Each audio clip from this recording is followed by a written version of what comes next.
su programa bíblico radial, Tesoros del Reino, equipando a los santos con las verdades del reino de los cielos.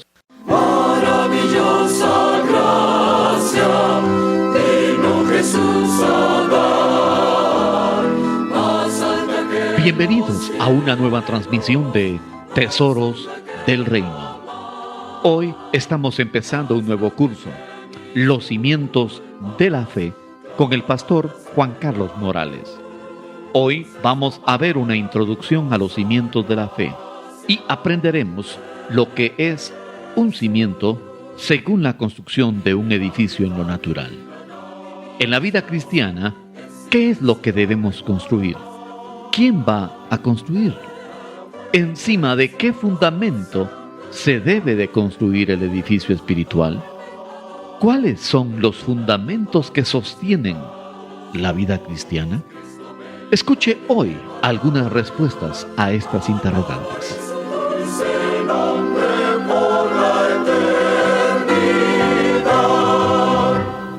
Maravillosa gracia, gracia de compasión, gracia que sacia el alma con plena salvación, gracia que lleva al cielo, gracia de paz y luz, es la maravillosa gracia de Jesús.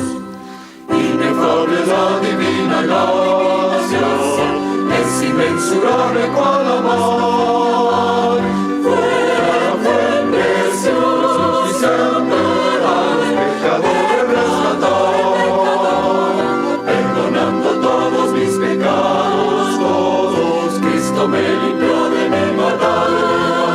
Alabaré su dulce nombre por la eternidad.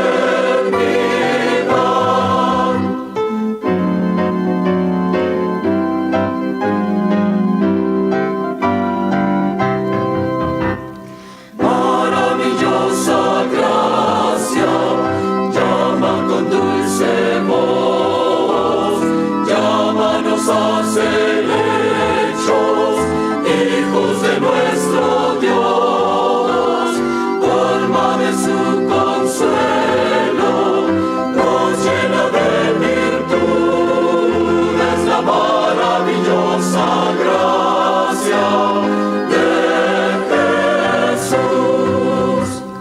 Inefable es la divina gracia, es inmensurable cual la mar, fuera fue preciosa, a los pecadores rescatar, perdonando todos mis pecados, todos, Cristo me limpió de mi maldad.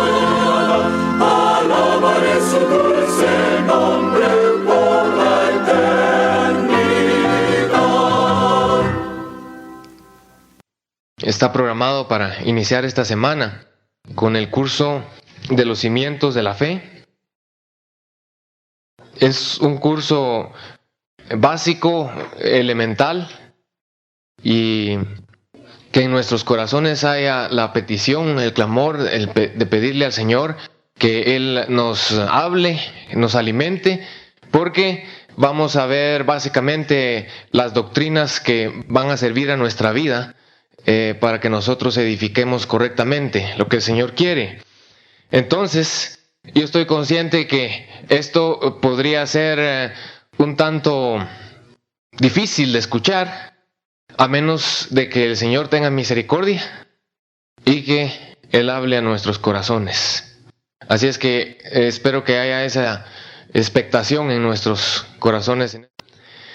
Al hablar de los cimientos de la fe, quiero ver con ustedes algo de los fundamentos, el fundamento sólido y de los cimientos en general.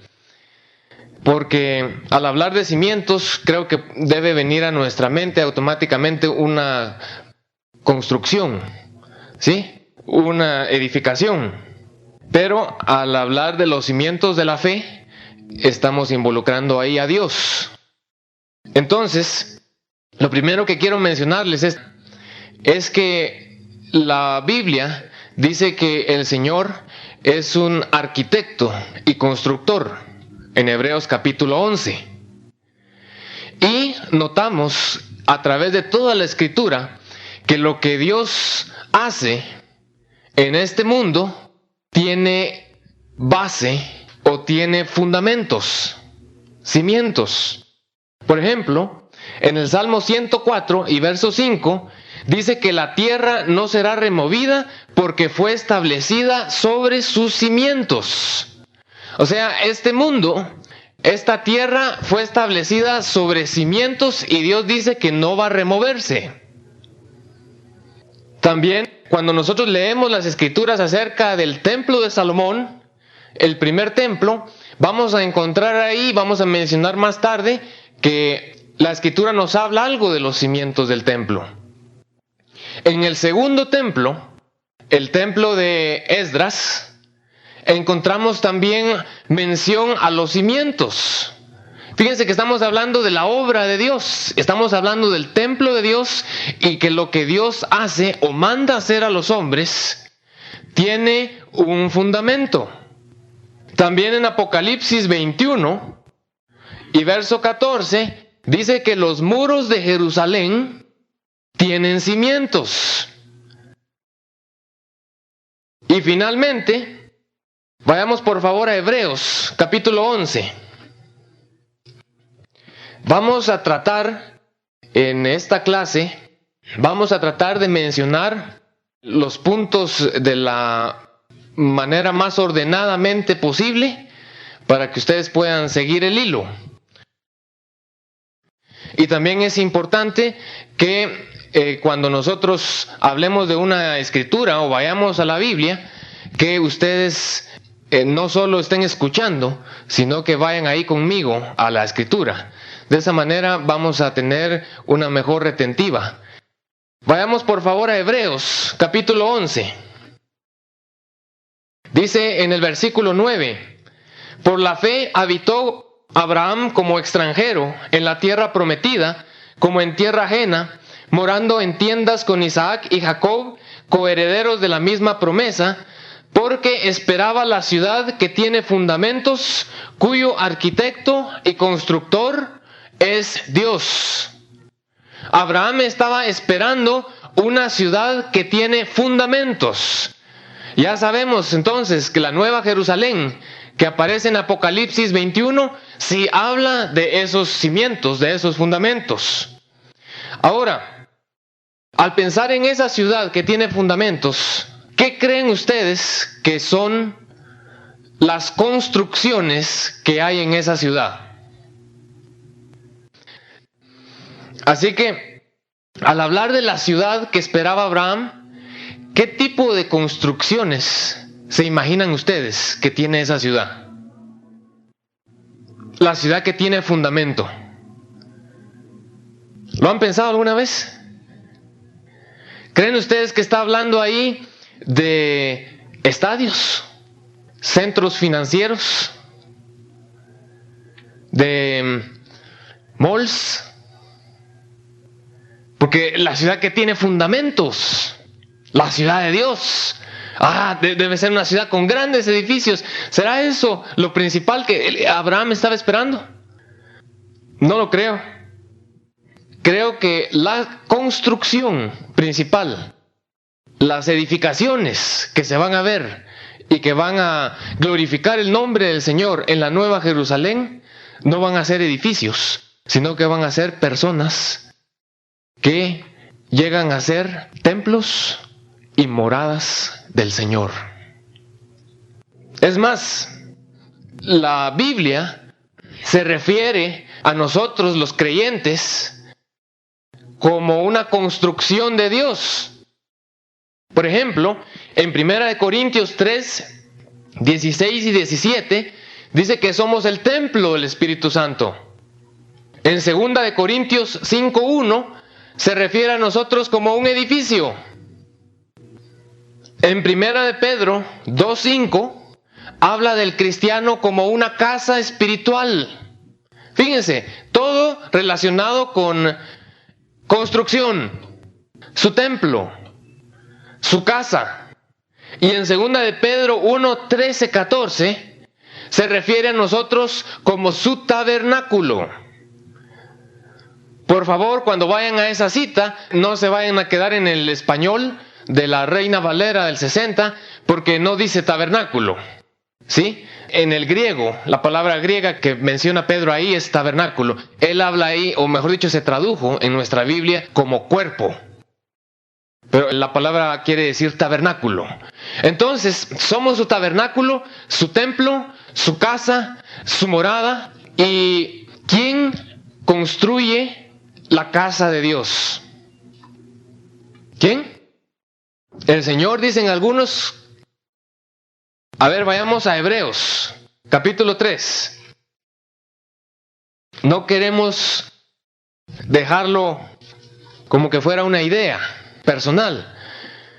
Hebreos 3, verso 4. Dice, porque toda casa es hecha por alguno, pero el que hizo todas las cosas es Dios. Y Moisés a la verdad fue fiel en toda la casa de Dios, como siervo para testimonio de lo que se iba a decir, pero Cristo como hijo sobre su casa, la cual somos nosotros, si retenemos firme hasta el fin la confianza y el gloriarnos en la esperanza. Moisés edificó, aquí está haciendo una comparación entre Moisés y Cristo. Moisés edificó el tabernáculo de Moisés cuando los hijos de Israel salieron en el desierto. Y dice el Señor que Moisés fue contado fiel como siervo sobre su casa. Ahora, Cristo está edificando su casa. Está preparándonos morada, dice en Juan 14.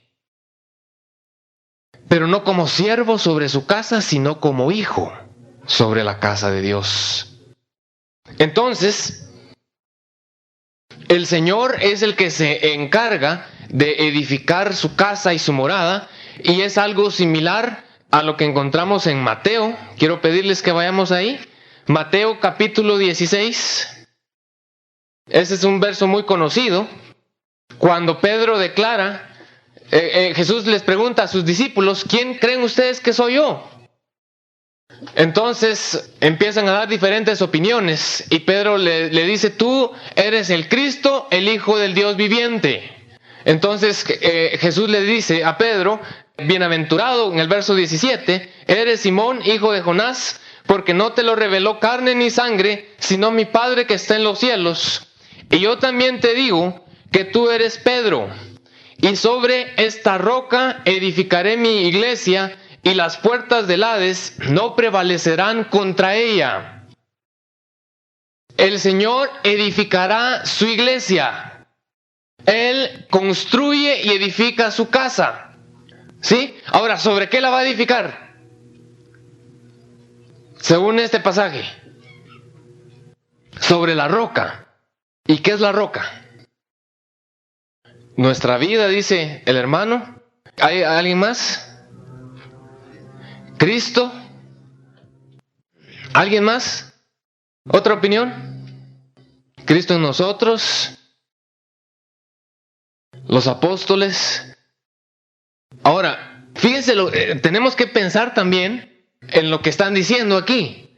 Dice, yo también te digo que tú eres Pedro, y sobre esta roca edificaré mi iglesia. Entonces, ¿qué roca? Sobre la persona de Pedro, dicen algunos, ¿sí? Algunos dicen que Pedro es una piedra pequeña y que está hablando aquí de una roca grande. Ahora, lo que quiero ver con ustedes en este curso, hermanos, es que en la medida que Dios nos lo permita, no queremos quedarnos con ideas o enseñanzas salidas de la manga, ¿sí? O sea, ¿cómo hacemos para saber de qué está hablando aquí?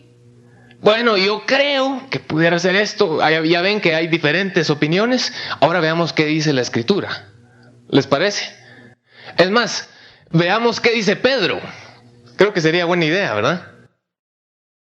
Ver qué dice Pedro de la piedra y de la roca. Entonces, vayamos a 1 de Pedro, capítulo 2. Dice en el versículo 4, acercándoos a él, piedra viva. ¿Quién es él? Está hablando del Señor Jesucristo.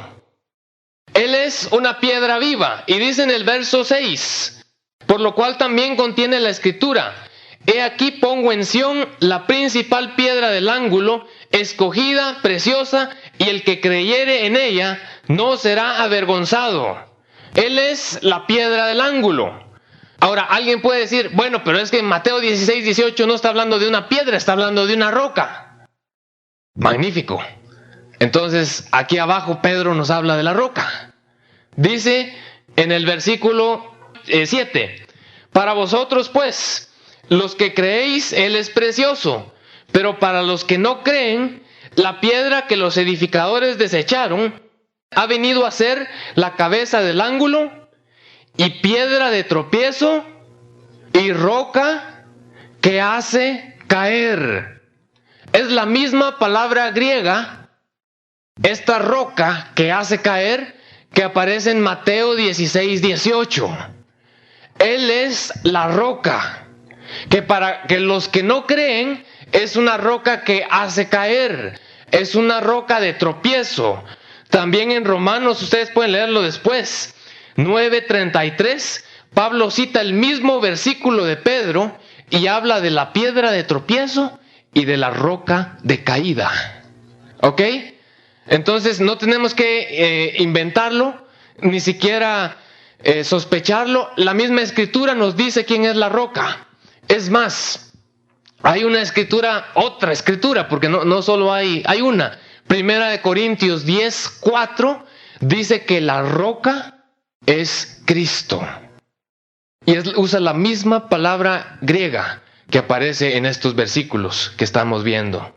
Entonces, hermanos, gracias a Dios que la iglesia, la morada del Señor, no está siendo construida sobre débiles hombres. ¿Sí? Imagínense, aún que fuéramos nosotros, ya se hubiera vencido o no se hubiera vencido la construcción. Ni Pedro, ni ningún ser humano, sino que Él es la roca, el Hijo de Dios. La roca, en otras palabras, regresando al contexto de Mateo 16, es también la declaración que dijo Pedro: tú eres el Cristo, el Hijo del Dios viviente. Sobre esa roca edificaré mi iglesia. ¿Ok? Él es el Mesías que el pueblo de Dios estaba esperando. Y sobre él es la piedra del ángulo. El Señor va a levantar su morada y su casa para glorificar su nombre. Entonces, en el Antiguo Testamento, ahorita vemos algunas citas del Nuevo Testamento acerca de la roca. En el Antiguo Testamento nosotros encontramos también que uno de los nombres de Dios es la roca. Por ejemplo, Él es llamado la roca de salvación en Deuteronomio 32. Él es la roca de refugio o de habitación en el Salmo 71.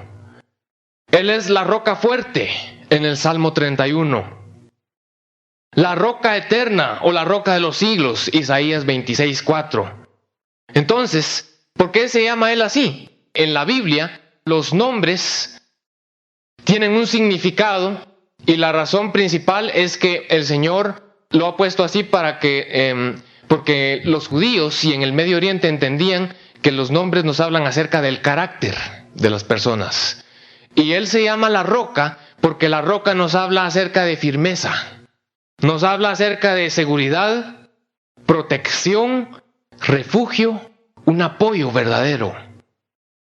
¿Sí? Firmeza, seguridad, protección, refugio y un apoyo verdadero. Entonces, Él quiere, hermanos, que nuestras vidas sean firmes. Él es la base, Él es la roca, que nos habla de firmeza para que nuestra vida sea firme y sea estable, sea sólida sea fuerte, pero no fuerte en nosotros mismos, sino fuerte en Él. Por eso es que Él se llama la roca. Ahora, quiero ver con ustedes un paso más adelante. Estamos hablando de los cimientos de la fe. Ya vimos que el Señor lo que construye lo hace con cimientos, ¿sí? Y ya vimos también que Él va a construir su casa y que su casa va a ser construida sobre la roca. Su iglesia va a ser construida sobre la roca. ¿Vamos bien hasta ahí? Ok, ahora, ¿cómo hacemos para construir sobre la roca? O para edificar. Vayamos a Mateo, capítulo 7. El Señor Jesús aquí nos explica qué es lo que nosotros tenemos que hacer. Dice Mateo 7, verso 24. Cualquiera pues que me oye estas palabras y las hace, le compararé a un hombre prudente que edificó su casa sobre la roca. Descendió lluvia y vinieron ríos y soplaron vientos y golpearon contra aquella casa y no cayó porque estaba fundada sobre la roca. Entonces, ¿qué dice el Señor que tenemos que hacer para construir sobre la roca? Está muy sencillo, ¿verdad? Dice, cualquiera que oye mis palabras y las hace, le compararé a un hombre prudente que edifica su casa sobre la roca. Para que nuestra vida esté edificada sobre él, sobre la roca, nosotros necesitamos escuchar sus palabras y hacerlas, obedecerlo. Pero aquí hay otra clase de personas. Dice en el verso 26, pero cualquiera que me oye estas palabras y no las hace, le compararé a un hombre insensato que edificó su casa sobre la arena, y descendió lluvia, y vinieron ríos, y soplaron vientos, y dieron con ímpetu contra aquella casa, y cayó, y fue grande su ruina. Fíjense que aquí principalmente no está hablando de personas que no caminan con Dios, porque dice que la persona que edifica su casa sobre la arena, oye también su palabra, pero no la hace. Entonces edifica su casa sobre la arena. Pero lo primero que quiero mencionarles aquí es que para edificar la casa sobre la roca, nuestra vida sobre la roca, el Señor involucra aquí su palabra. ¿Lo ven? Hay que oír su palabra y hacerla. ¿Estamos bien? Ahora, vayamos ahora a Hebreos capítulo 6. Porque Cristo relaciona la palabra de Dios con los cimientos o los fundamentos. ¿Qué es la roca? Cristo, pero es el fundamento. ¿Sí? Entonces, el que edifica su casa sobre la roca, está hablando del el que edifica sobre esa clase de fundamento. Entonces, estamos viendo que el fundamento tiene relación ¿con qué? Con su palabra. ¿Ok? Hasta ahí vamos bien. Ahora, Hebreos 6, versículo 1. Dice, por tanto, dejando ya los rudimentos de la doctrina de Cristo, vamos adelante a la perfección, no echando otra vez el fundamento del arrepentimiento de obras muertas, de la fe en Dios, de la doctrina de bautismos, de la imposición de manos, de la resurrección de los muertos y del juicio eterno. Este va a ser el pasaje central de nuestro curso. O sea, este curso va a tratar con que estudiemos estas 6 doctrinas. ¿A ustedes les gusta estudiar doctrina? Quiero que lo veamos de la forma más práctica posible, si el Señor nos lo permite, para poder aplicarlo a nuestra vida. Y para poder entender, ¿ustedes entienden el verso 1 que leímos? ¿Sí? Dice que que dejemos los rudimentos de la doctrina de Cristo para ir a la perfección, no echando el fundamento de estas doctrinas. Y él enumera las 6. Pero quiero leerles a ustedes cuál es la traducción más correcta de las palabras griegas que se utilizan en este verso 1. Porque con las palabras que nos pusieron aquí, nos perdemos la idea. Es más, si ustedes quieren verificarlo, si no tienen un diccionario en griego y español, ustedes pueden verificarlo en la versión Reina Valera de 1909, la versión antigua. Así dice la versión antigua. Por tanto, dejando la palabra del comienzo en la doctrina de Cristo, vamos adelante a la perfección. ¿Notan la diferencia?